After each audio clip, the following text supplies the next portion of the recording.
ringgit ingkang badhe kaparingaken inggih tokoh Ki Lurah Semar Putranaya. Karana samangke wonten ing dalu menika pagelaran badhe ngaturaken lampahan Semar Bangun Kayangan.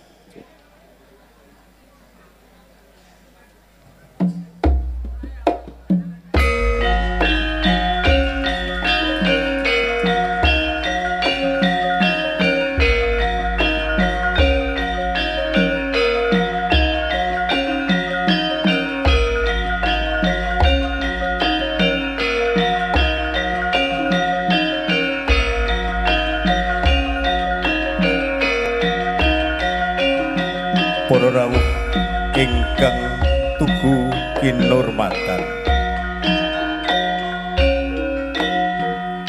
sampun kaparingaken pasrah tokoh Ki Lurah Semar Putranaya kinarya Cihna lan Pratandha badhe kapurwakan pagelaran ringgit purwa sedalunatas.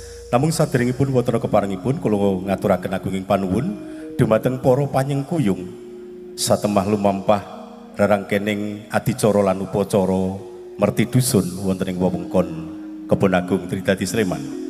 Atur agunging panuwun dumateng LPMD Kebon Agung, ugi Karang Taruna Kebon Agung, CV Anugrah Surya Lintang, PT TSI Jogja, Hardo Kiswoyo utawi Bapak Bupati Sleman, Bapak Danang Maharsa SE Wakil Bupati Sleman, Bapak Wahyudi Kurniawan, anggota DPRD Kabupaten Sleman, ugi Bapak Haris Sugiarto, anggota DPRD Daerah Istimewa Yogyakarta, Barisan Raudi Akmal, Sahabat Inoki, CK Manajemen, Notaris dan PPAT Sri Purwati Ningsih, salajengipun keluarga Gagak Rimang, keluarga Mahoni, keluarga Pataya Pro, keluarga Vivas Batik, keluarga Taipo Cafe, keluarga Brief Grafis, lan keluarga Friendship Apparel,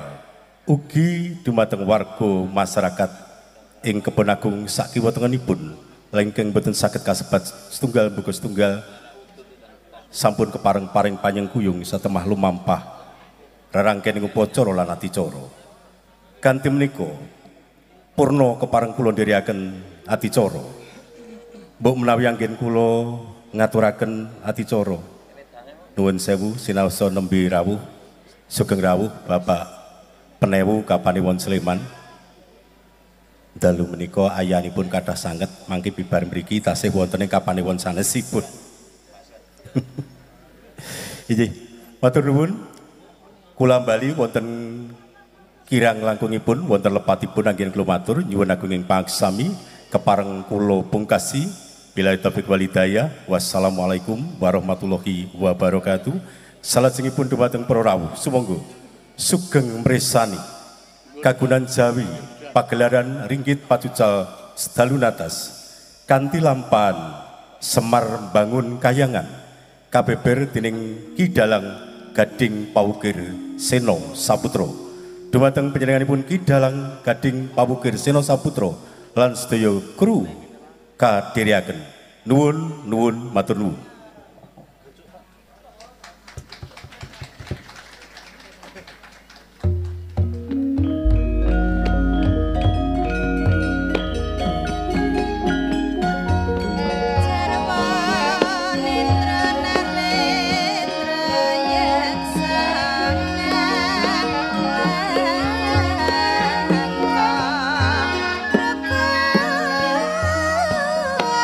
Tresna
ilahing Hum ilahing awi kena mastu penama sidam awi kena mastu silat meringwang jagat karono siran tondo kawe sisaning bisono sono sinaulang wilopo restu masil stantun lampaing budo sinantur tutur katelo tulo-tulat mering labden waradyo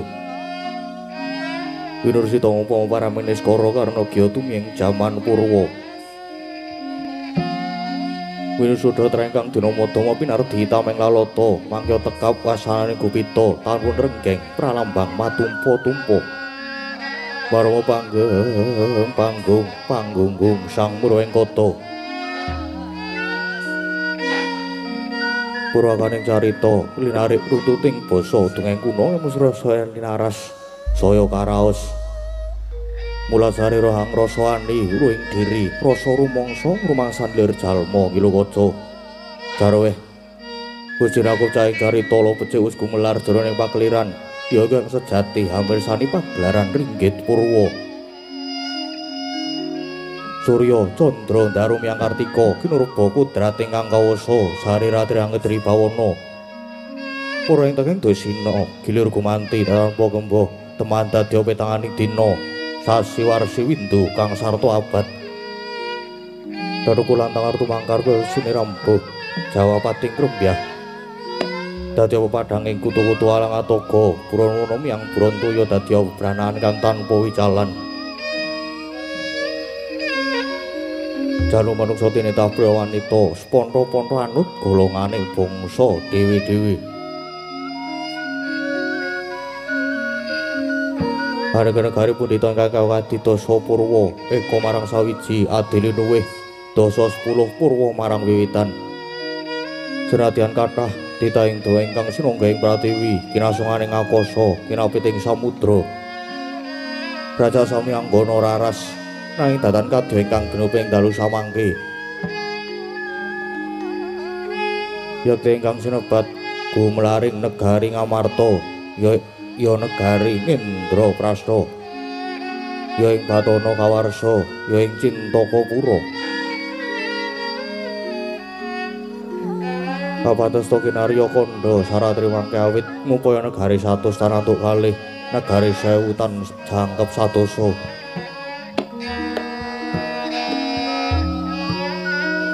dasar negari ingkang panjang punjung pasir wukir loh jinawi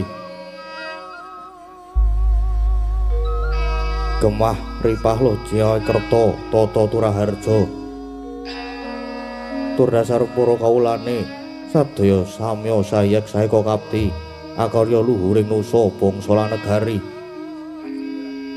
tu negari Indrapasta kena winasta negara ingkang gedhe obore padhang jagate dhuwur kukuse jero tancepe adoh marang kuncarane mula datan nama mokal lamun nganguwung tejane ngambar arum kuntaping nagri lah sinentawa ingkang jumeneng nata ambek bau denda Anyakawati yakti aja juluk Maha Prabu Puntadewa ya Prabu Yudhistira ya Prabu Darmakusuma Darmawangsa ya Sang Dwija Kangka ya Sang Ajata Satru Nalika ingkang berbudi pawelaksana tur ambek angayomi dharma angayomi agami suci angayomi para kawula kang sami angreksa raharjaning negari tuwin angayomi dhateng haing sapadha-padha anggung hangosi dhateng asanes jumeneng ing sang nata nyata saking setya bektinipun para kadang Pandhawa ingkang ngembat ing ring praja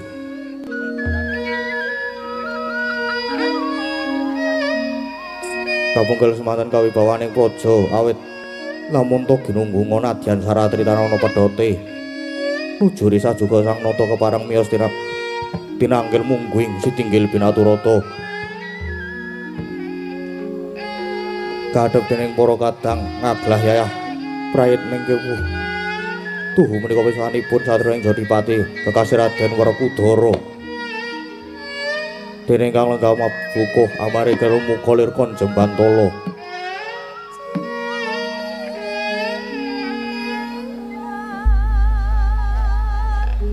tuh menika pisanipun Sang Pamadya Satria ing Madukara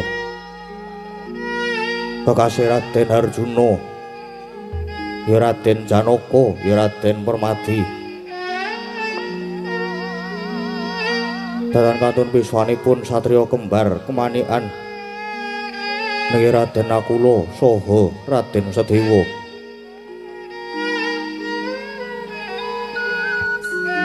dene ingkang pinangka tetinding para wadya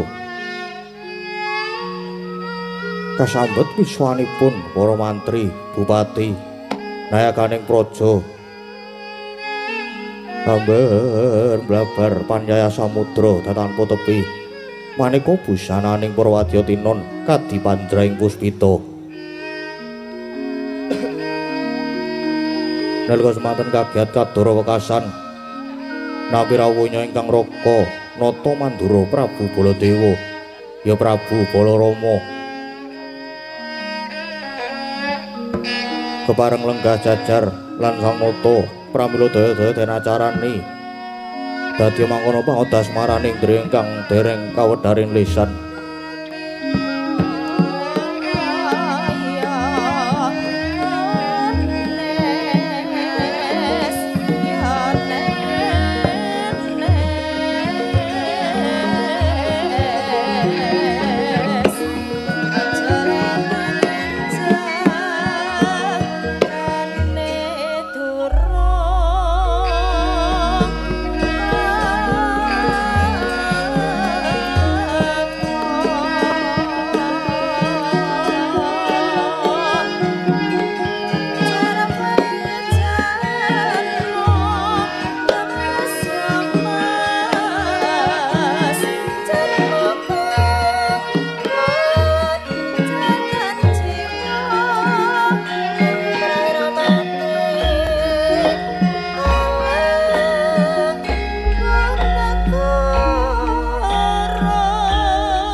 Tritinon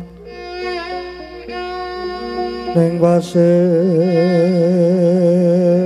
akan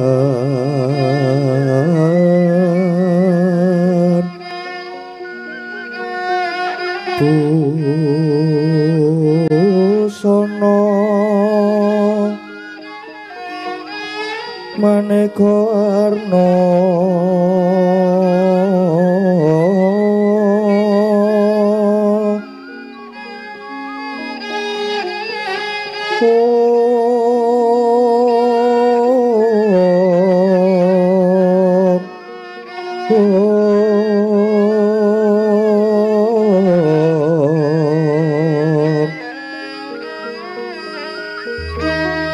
Sepak puspiteng udyono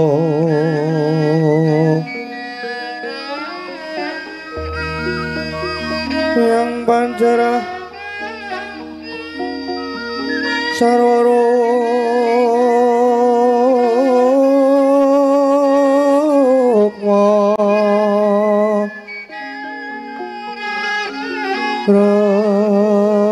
ranggeng maneh narawata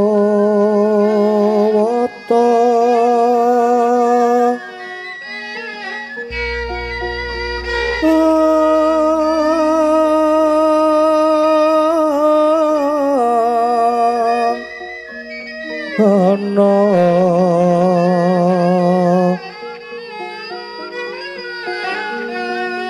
Opro prabanyo kang sumirat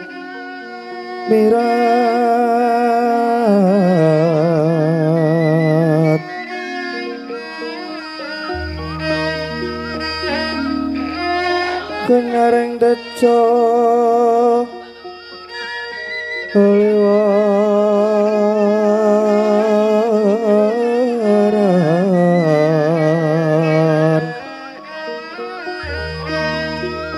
Leroki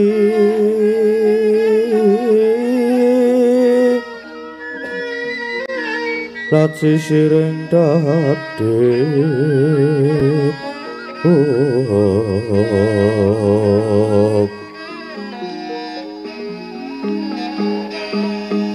Wimbo kekondong pre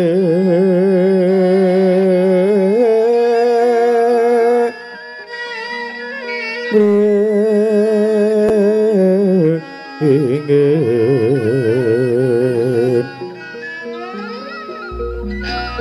kati uping samirono pondro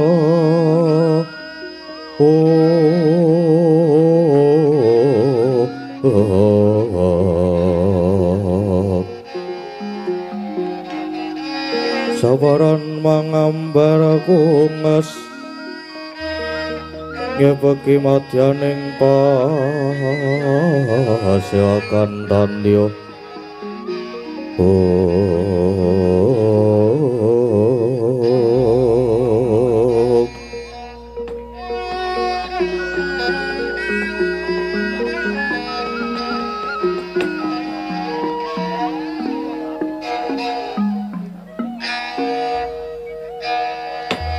Duh, Iwang Murbingrat mugi ambabarna pepajar.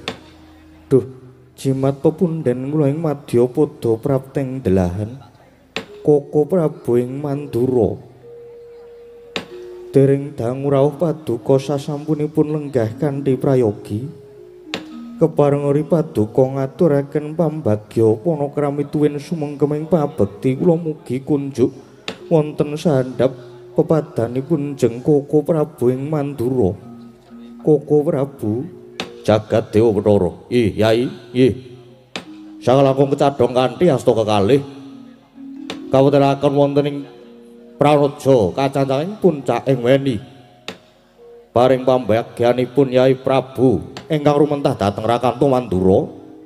Lan inggih pamujinipun Yai Punta kasambuh Pengayomaning Hyang Agung lulus Raharja praptanipun ingkang Raka boten manggih alangan setunggal menapa. Kejawi saking menika astutinipun ingkang Raka sayogi katur wonten ngersane Yai Samyaji.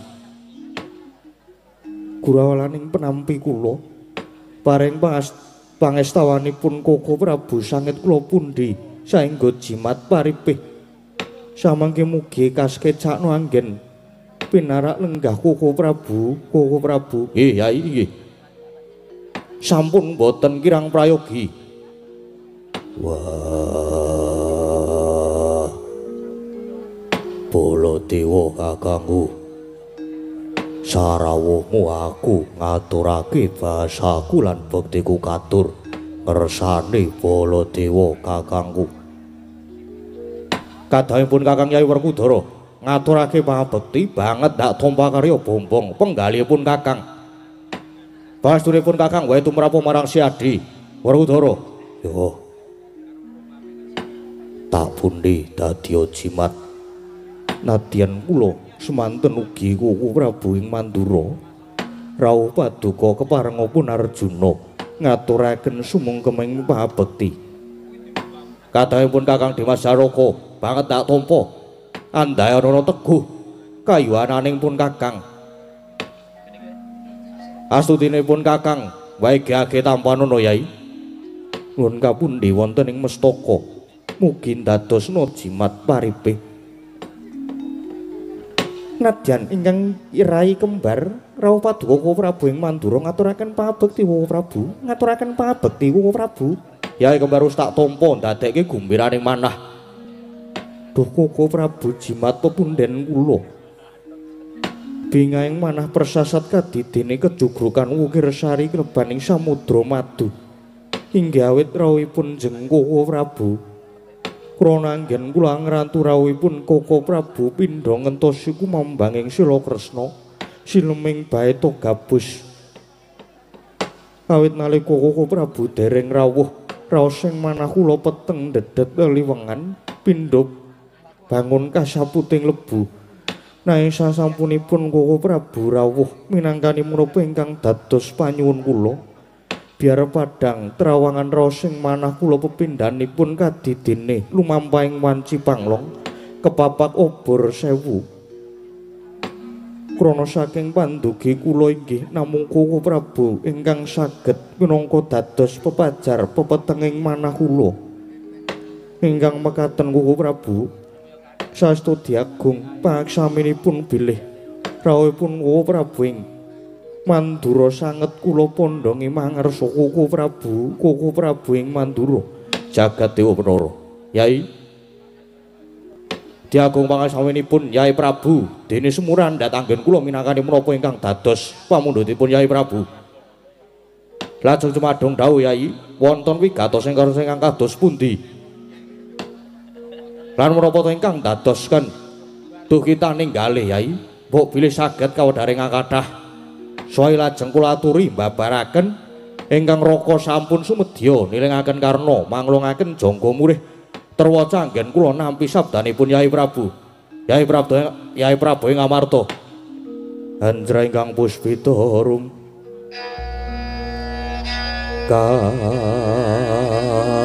kasiliring samirana mrih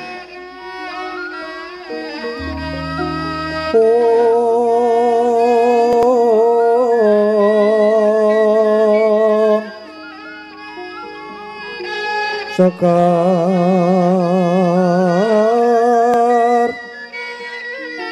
kadung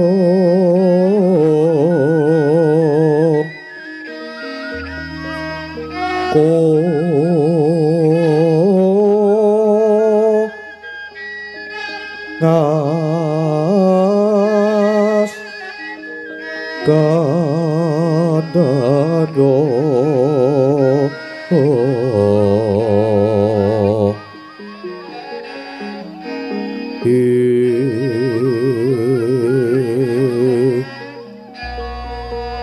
maweh raras retnaning giya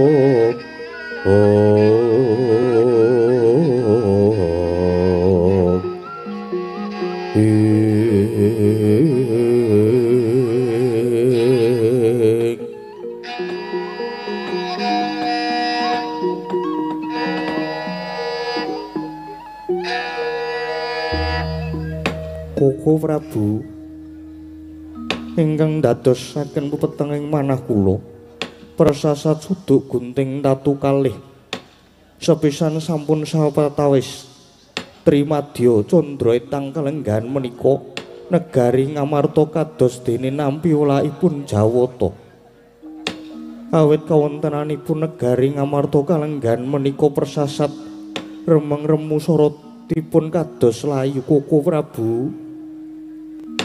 Negari Ngamarta ingkang rumiyin tentrem samenika malah dados tintrim. Ngamarta ingkang kondang nanging samenika malah kebak ing reh priatinan penandang.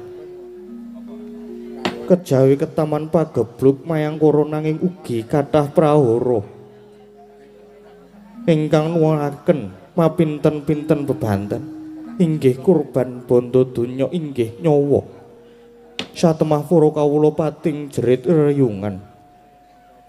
Menika ingkang sepisan ingkang kaping kalih wonten lelampahan kados mekaten Koko Prabu ing Ndarawati inggih Koko Prabu Sri Bathara Kresna ingkang pinangka dados pengesuhipun utawi kusiripun para kadang Pandhawa malah sampun sawetawis wanci boten rawuh ing negari Ngamarta.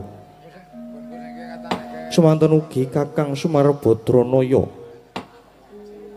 ingkang ugi pinangka dados pamomong para kadang Pandhawa sampun sawetawis wedal ugi boten seba caos Koko Prabu.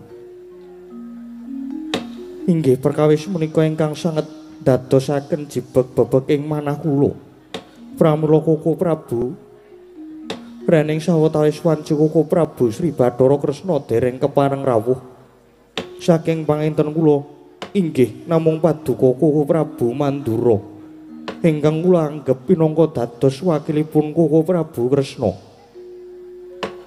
ingkang mekaten kepareng oparing sabda tumrih dados wajaring lelampahan menika Koko Prabu ing Mandura.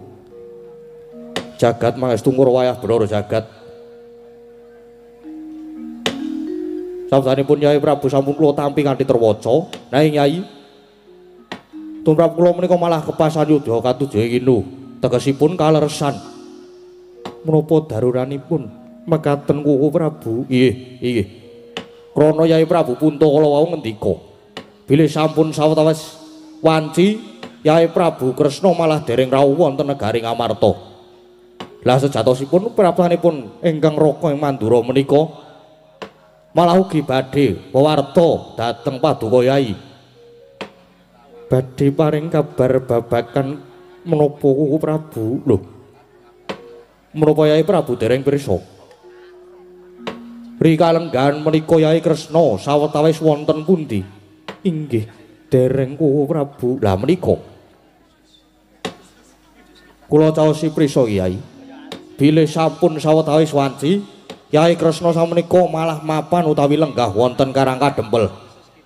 Pramila boten nama mokal menawi Yai Kresna dereng saged rawuh wonten negari Ngamarta. Kalebet Kakang Semar inggih boten seba caos.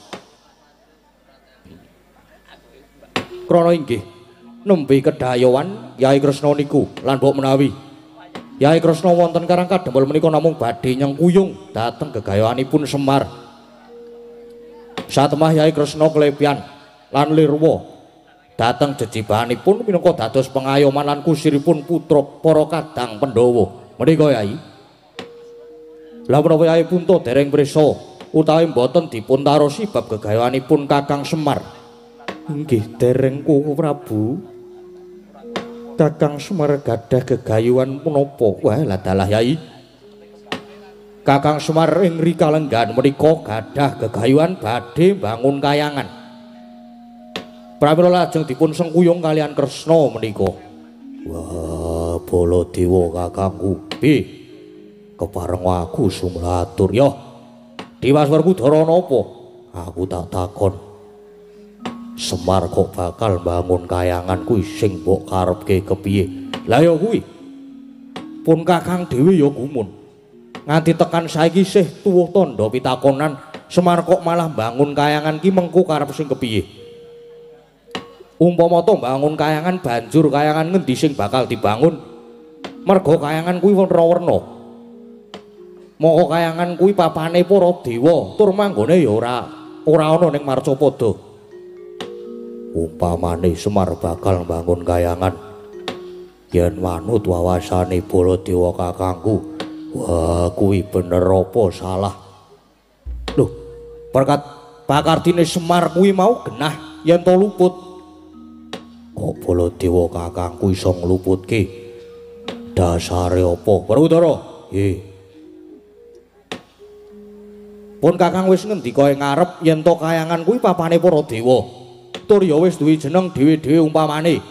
Kayangan Suralaya, ya kayangan Jonggreng Saloka, kayangan Kaendran, kayangan Nguntara Segara, kayangan Suduk Pangudal-udal lan sak panunggalane. Mula yen Semar bakal bangun kayangan kuwi tak anggap luput gedhe, luput gedhe.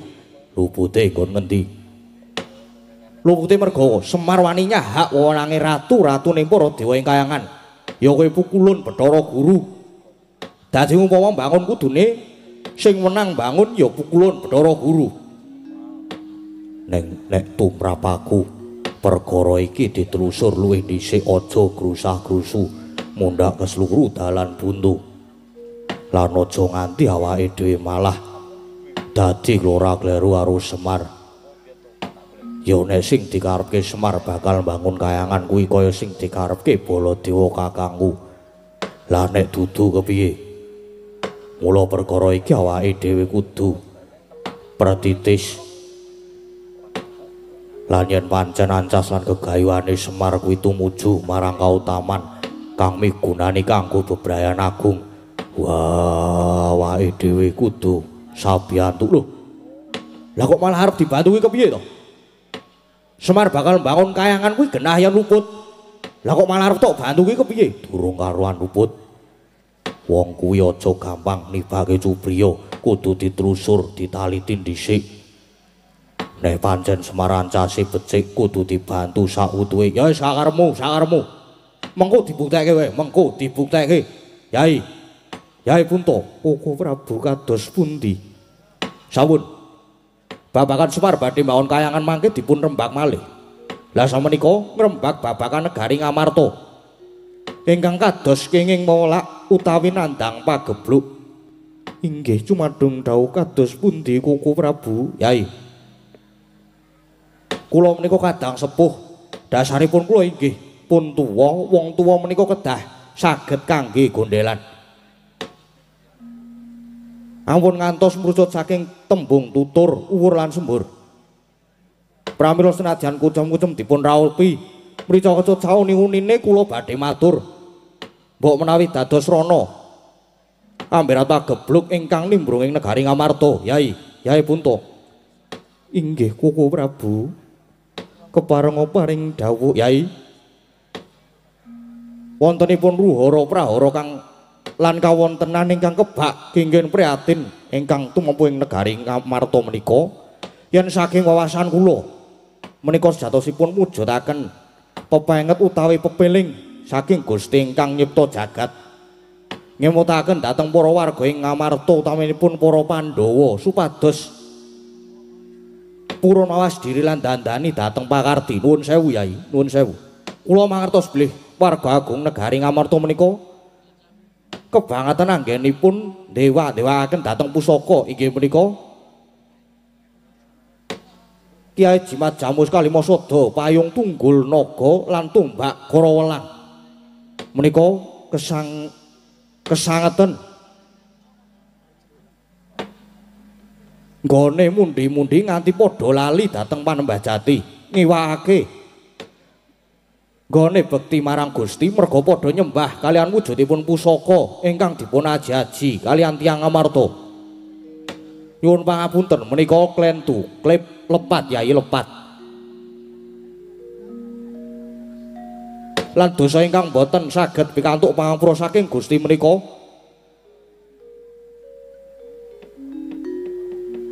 Menawi ngantos mlengos saking Panembah Jati lajeng nyembah kalian bangsane pusaka, bangsane kayu, watu menika dosa ageng. Lah pramila saking wawasan kula kangge nyirep reretu ingkang nimbrung ing negari Ngamarta, prayoginipun jimat kalimasa dalan pusaka sanesipun menika kedah dipun singkiraken. Menawi perlu dipun lebur utawi dipun larung kemawon, Yai. Wah, boleh Baladewa kakangku. Piye? Aku sumula atur meneh. Wis cetha lamun jimat Jamus Kalimasada kuwi paugraning praja, dasaring negara lan pepageming bangsa. Yen nganti mengko para kawula didohke saka Kalimasada, apa ora banjur ngrusak marang rasa panunggal lan bubrahke rasa kamanungsan. Kuwi Baladewa kakangku. Lah sing kleru ya mapanana kene iki Werkudara. Gusti Pangeran Kirak ya wis paring wujuding Wedha Suci ingkang pinangka tuntunaning kajiwan jupuk lawan agama kang rinasuk. Yen pancen Pangeran wis paring pranatan lumantar Wedha Suci, kena ngapa kok menungsa gawe tatanan dhewe lumantar wujuding Jamus Kalimasada? Menungsa kuwi ora perlu gawe aturan. Krana pernatan sing wis digawe Gusti, menungsa kari nindakake perintah ngedohi marang cegah. Koko Prabu Mandura. Keparenga kula sumela atur, ya Arjuna kepiye? Warga agung negari Ngamarta menika boten namung dumados saking setunggal agama, nanging pinten-pinten kapitayan menawi namung ginakaken setunggal paugraning agami lan Wedha Suci, tartemtu niki badhe nuwuhaken daredah lan nuwuhaken bab-bab ingkang boten prayogi lan boten sami ngurmati dhateng bedaning agami kula wau Koko Prabu. Lah yen dibedake ngono kuwi mula ayo dipadhake pramila Yai Punta. Menawi pancen Pandhawa kepengin pedhot ingkang nglimputi negari Ngamarta menika enggal sumilak, srananipun pusaka Jamus Kalimasada, payung tunggul naga lan tumbak krawalang kedah dipun lebur, dipun larung monggo wangsul dhateng Panembah Jati lan tuntunaning Wedha Suci. Menika tentu badhe manggih tentrem lan boten badhe eneng-enengan, boten badhe sikut-sikutan kados mekaten mriku. Yai Prabu, sigra-sigra yen pramana kanca, sigra ngraketa nawang sesangka.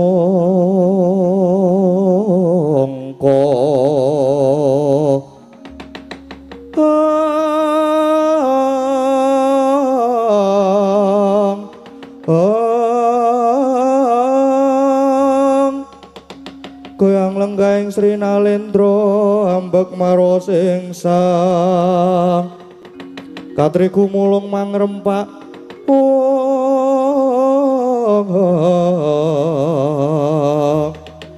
katri gumulung mangrempahing waja Garuda goloreh kakiri-kiri, Garuda goloreh kakiri-kiri kumregut makut mangajab. Oh wau to kadang-kadang pengantikanipun ingkang Rakanata Mandura Prabu Baladewa satemah karya legek jroning wardaya Sang Prabu Puntadewa. Nanging caritaning mriku anglenggahi kanyut pinangka wardu, kanyut wong angganten wardu wong akecoh nginangu durung abang ida dereng mancing pertala kasaru geger Paseban Jawi. Tu menika pisanipun utusan saking Karang Kadempel. Punakawan Petruk Ngantong Bolong saha punakawan Bagong Miyak sagung para ingkang sumewa dadosaken horeg ing pasewakan. Kanca, ana dayuh. Ana dayuh apa? Ana. Walah lagi ngrungokke aku. Ana dayuh. Ayo minggir. Ya ana dayuh, jaluk dalan.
Sinongwati jagat kinari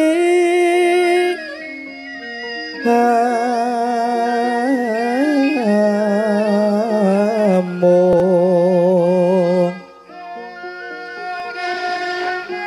mbak lumembak ombak ing samudra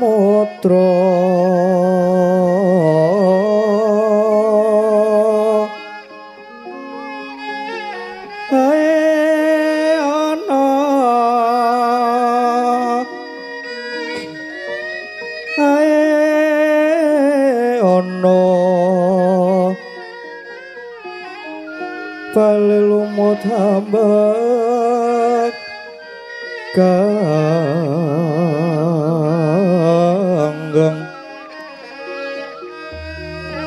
awito denceng-dencengan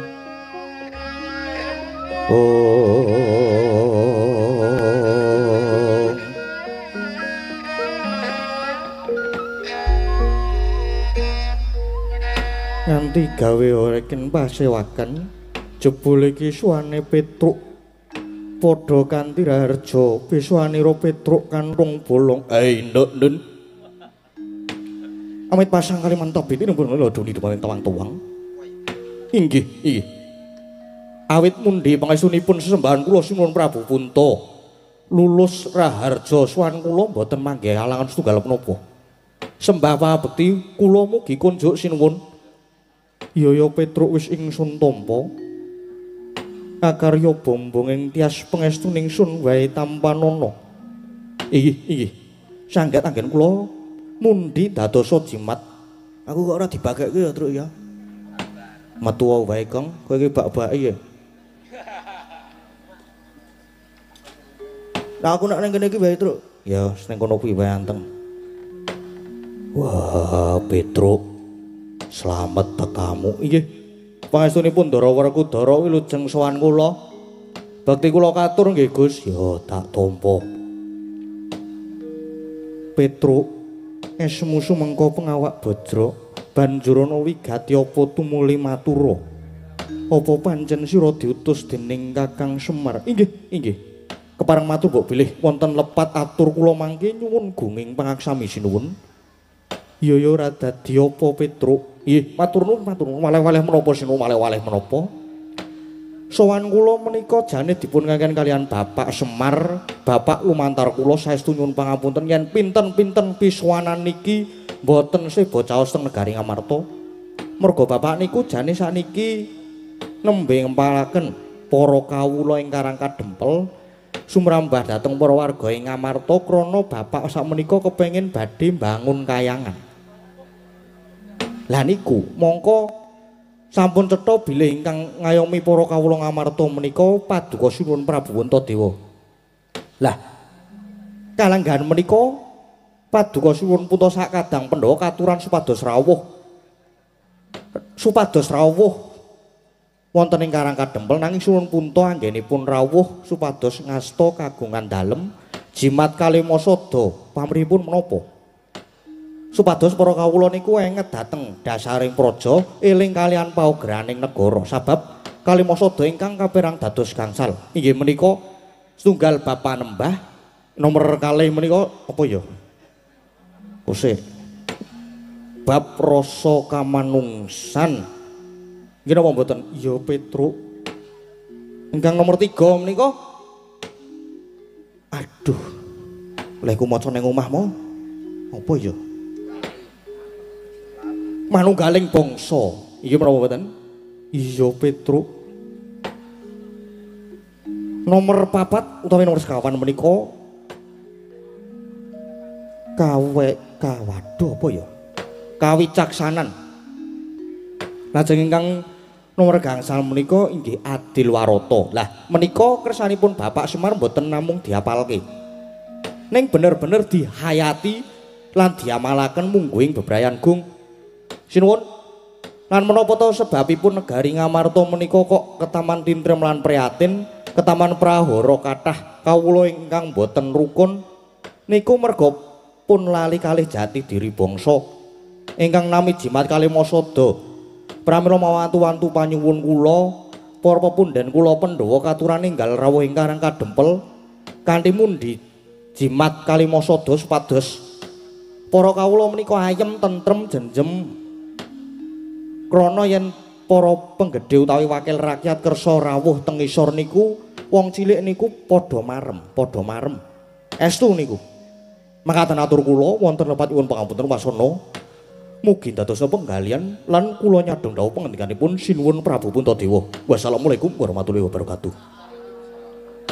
Yo Petruk nanging sing gedhe pangapuramu mestine sira wis uninga kalamun kalanggan iki Pasyawakan Agung Kerawan Koko Prabu ing Mandura moko katemben wae ngrembug babagan retu ingkang nempuh ing negara Ngamarta lan manut dawuh pangendikane Koko Prabu Baladewa Ngamarta bisa sirep saka pageblug lamun para Pandhawa lan kawula Ngamarta gelem nyingkirake pusaka ya kuwi jimat Kalimasada tumbak Karawelang lan payung tunggul naga lamun pusaka katelu kuwi disingkirake bakal manggih ayem tentrem Petruk pusaka 3 disingkiraken lho disingkiraken pripun disirnake mboten digadhekke mawon menawi digadhekke kula diparingi separo ora Petruk lho tegese berarti dibuang dicali dilebur dilarung ngaten ya mengkono kuwi Petruk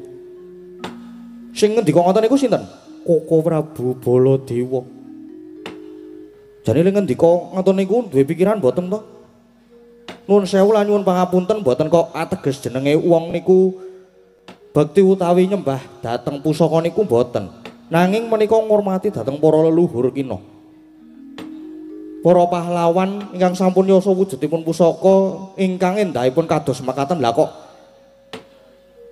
gledhek petele kok mung ngarep dibuang niku nalare pripun jane niku gek le mikir iki kepiye ngono lho mongko Pandhawa niku riyen le golek ya rekoso lho niki menapa tandha sejarah lho niki mongko wong iki yen lali sejarah niku sami mawon kalih lali sumber mongko yen lali kalih sumber bakal ketiwasan mula jas merah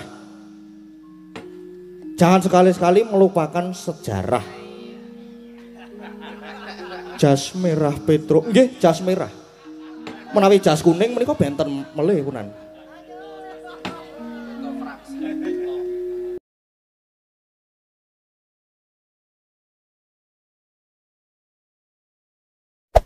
Hey there.